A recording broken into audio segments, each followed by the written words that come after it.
Assalamualaikum warahmatullahi wabarakatuh. Perkenalkan, nama saya Lara Lorenica Angelina. Saya berasal dari Fakultas Keguruan dan Ilmu Pendidikan, Prodi Pendidikan Bahasa Indonesia dengan NPM A1A021077, kelas 1C, dosen pengampu Bapak Dr. Muhammad Kristiawan NPD. Di sini saya akan menyampaikan materi tentang kapitalisme, postmodernisme, serta neoliberalisme. Baiklah, tanpa berlama-lama, mari kita simak videonya. Kapitalisme. Menurut Al-Jihad 2018, kapitalisme secara umum dipahami sebagai sistem sosial berbasis pada pengakuan atas hak milik individu yang mencakup hak kepemilikan atas kekayaan yang mana kesemuanya itu dimiliki secara privat. Kapitalisme juga dapat diartikan sebagai sistem produksi, distribusi, dan pertukaran di mana kekayaan yang terakumulasi diinvestasikan kembali untuk memperoleh laba secara terus-menerus. Ciri-ciri ideologi kapitalisme yang pertama, adanya pengakuan terhadap hak milik perseorangan atas berbagai faktor. Kedua, adanya kebebasan bagi pihak swasta, baik individu maupun perusahaan, untuk memiliki alat-alat produksi sendiri dan aktiva, gedung, mesin, bahan baku. Ketiga, setiap orang memiliki kebebasan dalam bersaing dengan menggunakan metode apapun untuk mendapatkan keuntungan sebesar-besarnya. Keempat, pihak swasta memiliki kebebasan untuk menentukan apa yang akan diproduksi, berapa kuantitasnya, dan berapa harga yang dikenakan produk-produk tersebut sesuai permintaan pasar.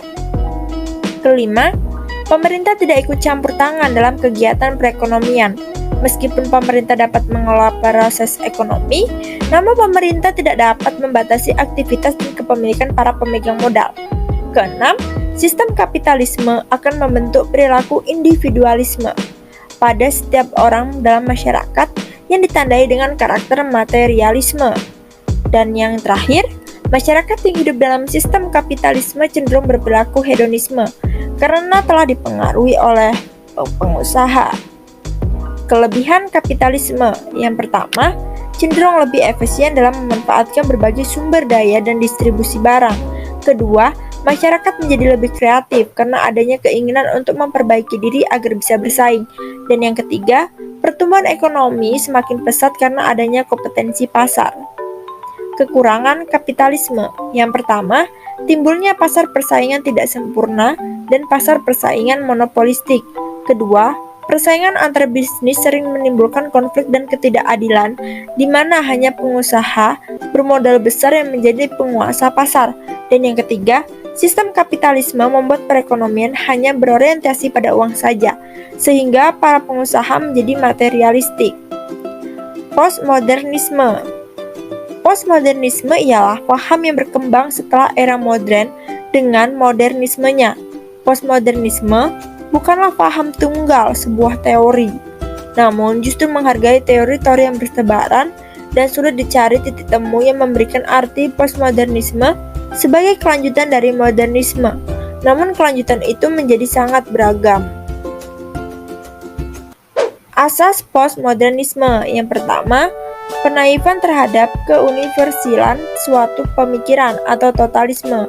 Kedua, penekanan akan terjadinya pergolakan pada identitas personal maupun sosial secara terus-menerus, sebagai ganti dari permanen yang amat mereka tentang.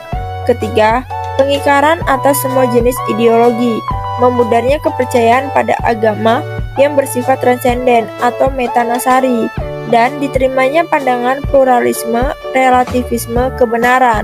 Keempat, pengingkaran atas setiap eksistensi objektif dan kritikan tajam atas setiap epistemologi.